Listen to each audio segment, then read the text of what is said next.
여러분 안녕하세요. 길에서 만난 하나님 권혁수 목사입니다.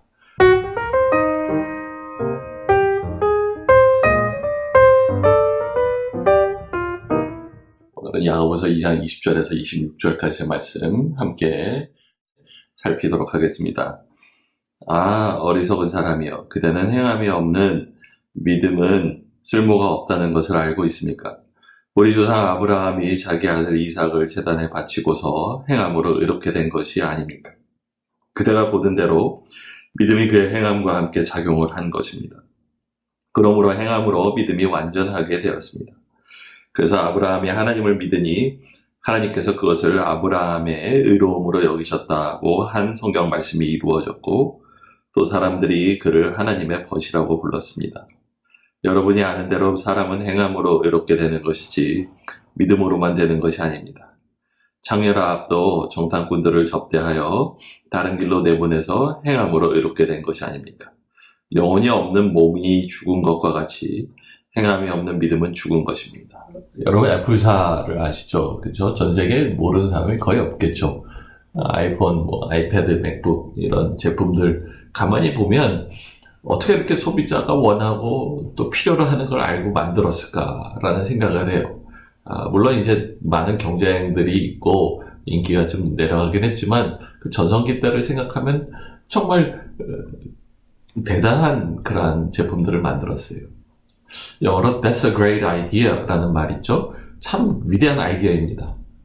이 회사의 제품들을 보면 정말 그런 것 같아요. 참 탁월한 그런 아이디어들을 냈고 그것들을 제품화한 것이 참 소중합니다. 근데 정작 애플을 창업하고 성공시킨 스티브 잡스는 얘기를 좀 다르게 해요. 그는 이렇게 말해요. Great idea가 아니라 Great execution이라고 얘기를 합니다. 무슨 말이죠? 위대한 아이디어가 아니라 위대한 실행이다 라고 얘기를 하는 거예요. 그 설명은 이래요. 위대한 제품은 위대한 아이디어에서 시작하는 것이 아니라는 거예요. 기본적인 아이디어를 가지고 열심히 일해서 실행착오 거치면서 괜찮은 제품에서 위대한 제품으로 변신시키는 거라는 거예요. 참, 이걸 보면 많은 생각을 하게 돼요. 그리고 또 한편으로는 위로도 돼요. 왜냐하면 great idea, 천재 같은 그런 발상을 내는 사람은 그렇게 많지 않잖아요. 그런데 great execution, 열심히 그거를 시행착오를 거치면서 변화시키고 발전시킬 수 있는 건 모든 사람이 할 수 있는 거잖아요. 그거 참 위로가 되는 말이에요. 어쨌든 다시 돌아와서 생각해 봅니다. 오늘 야고보가 이렇게 말해요. 20절에 어리석은 사람이여, 그대는 행함이 없는 믿음은 쓸모가 없다는 것을 알고 있습니까? 말해요. 그쵸? 믿음이 있으면 뭐합니까? 아이디어가 있으면 뭐합니까? 그걸 실행에 옮겨야 되지 않겠습니까? 인생을 살다 보면 참 후회스러운 것들이 있어요. 좋은 아이디어들이 참 많았어요. 그런데 그걸 좀 늦게 시작해서 남들보다 앞서지 못한 그런 경우들도 있었고, 그리고 또 좋은 아이디어가 있는데 지금 바쁘고 힘드니까 혹은 귀찮아서 그거 안 하고 있는데 몇 년 지나고 나서 그때 그거 했어야 되는데 라고 후회될 때가 얼마나 많은지 몰라요. 좋은 아이디어가 있습니까? 혹시 하나님의 믿음으로 주신 것들이 있습니까? 그렇다면 지금 당장 그것들을 실행하는 우리가 되기를 원합니다.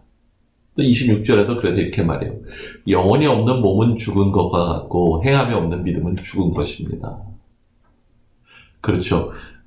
온전하게 아이디어가 있을 때 혹은 신앙 가운데서 하나님의 말씀으로 주신 영감들이 있을 때에 우리는 그거를 행해야만 됩니다. 그렇지 않으면 사실은 그 아이디어는 있으나 없으나 하는 거예요. 그 믿음의 말씀은 주어지나 안 주어지나 마찬가지라는 거예요. 출애굽기가 생각이 나요. 모세가 이스라엘 백성을 데리고 홍해를 건너야 되는데 바로의 군대가 뒤에서 막 쫓아갔거든요. 그때 모세가 겁이 나서 막 기도해요. 하나님한테 기도를 해요. 근데 하나님이 신기한 말씀을 하세요. 이제 기도 좀 그만해라 얘기하세요. 그리고는 대신에 하나님 하시는 말씀이 있어요. 너 지팡이 있는데 그게 권세와 능력의 지팡이 아닙니까? 그걸 쭉 홍해 위에 뻗어서 강이 갈라지게 하라 얘기해요. 그럴 때 모세가 기도를 멈추고 가서 실행합니다. 기도를 하지 말라는 말 아니에요. 기도는 중요해요. 기도를 충분히 하실 필요가 있어요. 그러나 그러고 나서 믿음을 가지고 그걸 실천하는 우리가 돼야 된다라는 것입니다. 아이디어를 가지고 good idea, great execution이라는 걸 가지고 좀 생각해봐요. 믿음이란 무엇입니까? 그럴 때 좋은 말씀을 가지고 위대한 실행을 하는 것이라고 제가 말을 하고 싶어요. 히브리서에 이렇게 말씀이 나옵니다. 믿음이 없이는 하나님을 기쁘시게 할 수 없습니다. 그러므로 하나님께 나아가는 사람은 하나님이 계신 것과 하나님은 그분을 간절히 찾는 사람들에게 상 주시는 분을 믿어야 합니다. 하나님이 우리에게 말씀으로 약속을 주셨어요. 그러면 우리가 믿음의 농부가 돼서 그것을 온전하게 우리의 삶이라는 밭에다가 뿌려야 되지 않겠습니까? 하나님이 와서 아브라함에게 말씀하실 때 아브라함 기꺼이 그 말씀을 믿음으로 순종했어요. 본토 아비의 집을 떠날 때도 그랬고, 그리고 하나님이 하늘의 별과 같이 바다의 모래같이 네 자손이 많아질 거라고 약속하실 때 믿을 때도 그랬고, 내 사랑하는 아이를 모리아산에 데리고 가서 나에게 바치라고 할 때도 하나님은 죽은 자 가운데서도 아들을 살려주실 것을 믿고 그 일을 하겠다고 말하지 않습니까? 그러한 실행하는 믿음이 있었다는 거예요. 라합도 마찬가지죠. 하나님이 이스라엘에게 지금까지 하신 모든 이야기를 다 듣고 나서 그리고는 믿는 거예요. 하나님이 분명히 이 땅을 주실 텐데, 이스라엘 백성에게 하나님이 분명히 이 땅을 주실 텐데, 그럼 나도 하나님을 믿고 하나님의 백성에 합류하겠다라는 결단을 내리는 실행의 사람이었어요. 또 한 가지가 있어요. 적당히 실행한 게 아니라 자기 목숨을 다 걸었어요. 아브라함 생각해 보세요. 하나님이 떠나라고 할 때 혼자 떠난 게 아니라 아내도 데리고 가고 자기 재산도 다 가져가고 자기 집안에 있는 식솔들도 다 데리고 갔어요. 적당히 대충 하나님 말씀 믿은 게 아니라 거기에 자기 모든 걸 다 걸었어요. 그게 기가 막힌 거예요. 라합도 생각해봐요. 정탐꾼 대충 도와준 게 아니에요. 자기와 자기 가족의 생명이 거기 달렸다고 생각하고 거기에 모든 것을 다 걸었어요. 예수님 말이요. 누구든지 나를 따르려면 자기를 부인하고 자기 십자가를 지고 나를 따르라. 십자가의 길은 험하고 어려운 것입니다. 그러나 그 안에 부활과 영생과 그리고 그리스도의 복음에 참여한다라는 약속의 말씀이 있지 않습니까? 그럴 때 자기의 모든 것을 다 걸고 참석할 수 있는 것, 참여할 수 있는 것 얼마나 소중한지 몰라요. 안타까운 것도 있어요. 복음서에 보면 어느 부자 관원이 예수님께 찾아와서 영생에 대해서 물어보는 장면이 나오거든요. 어떻게 하면 내가 영생을 얻을 수 있습니까? 이 사람 영생에 대해서 굉장히 진지했어요. 복음서를 통틀어서 이 사람처럼 진지하게 영원한 생명에 대해서 질문한 사람도 없어요. 그런데 어떻습니까? 예수님이 마지막에 그를 사랑하시고 말씀하여 주실 때 너가 가진 것을 다 팔아서 가난한 사람에게 나눠주고 너는 나를 따르라 말씀하실 때 네, 그러고는 그랬어야 되는데 재물이 많은 거로 슬피에 근심하면서 돌아갔다라는 성경 구절이 나오잖아요. 아까워요. 가장 진지한 탐구로 시작했고 진리를 찾고 예수님 앞에 나왔지만 마지막에 순종이 없을 때 어떻게 됩니까? 그 모든 그 추구와 진지함이 아무것도 아닌 것이 되어버리는 것들을 보게 돼요. 우리 현대에 사는 그리스도인들에게 얼마나 큰 도전이 되는지 모릅니다. 여러분 예배실에서 아멘하고 감동받고 울고 뜨겁게 기도하는 것 소중합니다. 근데 문만 열고 나오면 설교가 뭐였는지 수요일이면 다 잊어버려요. 이게 뭐예요 도대체? 그 은혜 받은 거예요? 은혜를 못 받은 거예요? 말씀을 들었으면 그거 가서 적용하고 일주일 동안 그거에 목숨 걸고 순종하는 성도가 돼야 되지 않겠습니까? 그러지 않으니까 그리스도인이나 안 믿는 사람이나 다를 바가 없잖아요. 그게 아니라 혹시 설교가 부족했을지 모르지만 그것을 great execution, 위대하게 순종하는 성도가 되기를 간절히 바라요. 진리면 진리인 거예요. 거기에 목숨을 걸고 순종할 줄 아는 그런 우리가 되기를 원합니다. 물질에 대해서, 관계에 대해서, 삶의 목적에 대해서, 직업 윤리에 대해서 부부간의 관계와 부모와 자녀와의 관계에서 그러한 일들이 이루어지기를 간절히 바랍니다. 두 번째로 말하고 싶은 게 있어요. 그때 가장 중요한 것은 뜻을 정하는 것이 가장 중요합니다. 사실은 믿음에 순종하기 위해서 세 가지가 필요하다고 얘기를 해요. 그것은 지적 요소, 감정적 요소, 의지적 요소라고 얘기를 할 수 있어요. 지적 요소라는 게 뭐죠? 하나님을 알고 하나님 말씀이 이해가 돼야 돼요. 그래야 순종하죠. 정적인 요소가 있죠. 감정적 요소가 있죠. 말씀을 딱 듣는 순간에 마음의 기쁨과 평화가 찾아오면 얼마나 순종하기 좋습니까? 그렇지 않고 말씀을 들었는데 불안하면 이거 순종하기 참 쉽지 않거든요. 말씀대로 될까 염려하면 그 사람 참 순종하기 힘들어요. 마지막으로 의지적인 요소가 필요하죠. 의지적으로 알고 평화가 있으면 이제는 행하는 결정을 내릴 필요가 있지 않겠습니까? 그럴 때 실행할 수 있어요. 그런데 여러분 꼭 믿음의 일이 아니더라도 삶의 중요한 일을 내리고 결정을 내릴 때 다 알고 결정하나요? 다 알고 믿음의 실행을 할 수가 있을까요? 혹은 알더라도 믿음이 가지만 이해도 되지만 하나님이 왜 그 말씀하시는지 이해는 되지만 마음이 불안할 때도 얼마나 많습니까? 아까 말한 부자가는 왜 그런지 예수님 말씀하신 이유 다 알 거예요.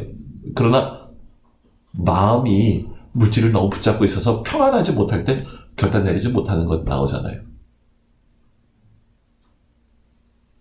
그럴 때 어떻게 합니까? 중요한 게 있어요. 그러므로 아는 것도 중요하고 감정도 중요하지만 가장 중요한 것은 결단이고 순종하는 거라는 거예요. 난 참 성경을 보면서 감동받는 인물 중에 하나가 다니엘이에요. 흔히들 사기캐라고 하는데 정말 다니엘은 맞아요. 사기캐 캐릭터예요. 평생을 어떻게 이렇게 흠이 없게 신앙을 잘 유지하면서 또한 건강한 정직한 실력 있는 정치가로서 살 수 있을지 참 부럽기도 하고 과연 그렇게 살 수 있는 사람이 있을까 의심이 들기도 해요. 그러나 다니엘의 본문을 보면서 참 감동받는 게 하나가 있어요. 1장에 보면은 다니엘이 어려서 나라가 망해서 바벨론으로 끌려가거든요. 젊은 다니엘, 어쩌면 10대였을 거예요. 혹은 나이가 들었어도 20대 초반이었을 거예요. 그 상황이 이해가 되지도 않았을 거예요. 감정적으로는 얼마나 불안하고 힘들었겠습니까? 그런데 참 아름다운 구절이 나요. 다니엘은 뜻을 정하여 자기를 더럽히지 않기로 하고 라는 구절이 나요. 뜻을 딱 정했어요. 그럼 어떻게 합니까? 모든 상황이 다 이해가 되지 않을 수도 있어요. 마음도 안 좋을 수도 있지만 그러나 여전히 하나님 통치하신다는 걸 믿고 그리고는 우상에게 바쳐진 제물의 음식을 먹지 않기로 결정하고 그걸 실행하잖아요. 그럴 때 어떻습니까?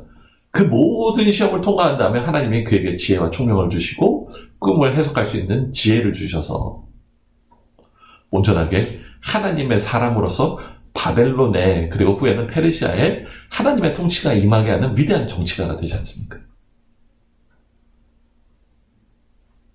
중요합니다. 이해도 되고 감정도 느껴지고 그래서 판단하고 결정할 수 있으면 좋지만 그렇지 않을 때는 마지막 하나를 딱 정해야 될 게 있어요. 말씀하셨으니 순종합니다 라고 순종의 결단을 내리는 게 얼마나 중요한지 모릅니다. 비슷한 얘기로 베드로의 이야기가 나와요. 예수님이 베드로 배에 타시고는 설교하신 다음에 베드로에게 말하죠. 저기 깊은 데 가서 그물 던져라. 베드로가 뭐라고 합니까? 밤새 고기를 잡았으나 한 마리도 잡지 못했습니다. 그러나 선생님이 말씀하시니 그물을 던지겠습니다 말해요. 이게 뭐죠? 아니 내가 알면 당신보다 더 알고 그리고 지금 피곤하고 마음도 얼마나 슬프겠어요. 밤새도록 고기 잡았는데 못 잡았는데 예수님 말씀하시는 건 이거 될 것 같지도 않는데 그러나 한마디 말을 해요. 선생님 말씀하시니 던지겠습니다. 근데 그 다음에 결과가 뭔지 아마 많은 분들이 아실 거예요. 그물이 찢어질 정도로 물고기를 잡지 않습니까? 그걸 통해서 이제는 알게 돼요. 예수님이 누구이신지를 깊이 알아요. 그래서 그 앞에서 두려워서 엎드려 절하면서 주님이라고 말하지 않습니까? 때로는 순종하고 난 후에나 알게 될 때가 있고, 순종하고 난 후에야 불안이 평안으로 바뀌고 기쁨이 될 때도 있다는 걸 아시기를 바라요. 그러므로 중요합니다. 순종하는 우리가 먼저 되기를 바라요. 옛날에 수도사들이 있었잖아요. 그들은 도제제도로 복음을 전수를 했는데, 한 번은 유명한 스승이 자기 제자에게 마른 나무를 땅에다가 심고 거기다가 매일같이 물을 주라 하더랍니다. 제 입장에서 이게 뭐지? 쉽잖아요? 죽은 나무까지 왜 물을 매일같이 줘야 될까? 이해는 안 되는데 스승님이 시키니까 그냥 물을 줬대요. 근데 이 제자도 대단하게 3년을 물을 줬답니다. 그때 신기한 게 있어요. 3년 후에 그 나뭇가지에 잎사귀가 맺히더랍니다. 제자 입장에서 어떨까요? 아, 그제서야 순종이 뭔지를 이해하게 되는 거예요. 사실은 그래요. 우리는 생각의 틀이 이미 죄성으로 그리고 세상적 방식으로 굳어져 있기 때문에 복음을 아무리 설명해줘도 이해 안 될 때가 얼마나 많습니까? 순종할 때 하나님 역사하시는 걸 보고 그제서야 생각의 틀이 유연해지고 변화되는 것을 경험하게 되는 것입니다. 어느 새신자가 교회에 나오더니 예배가 끝나고 목사님에게 말하더래요.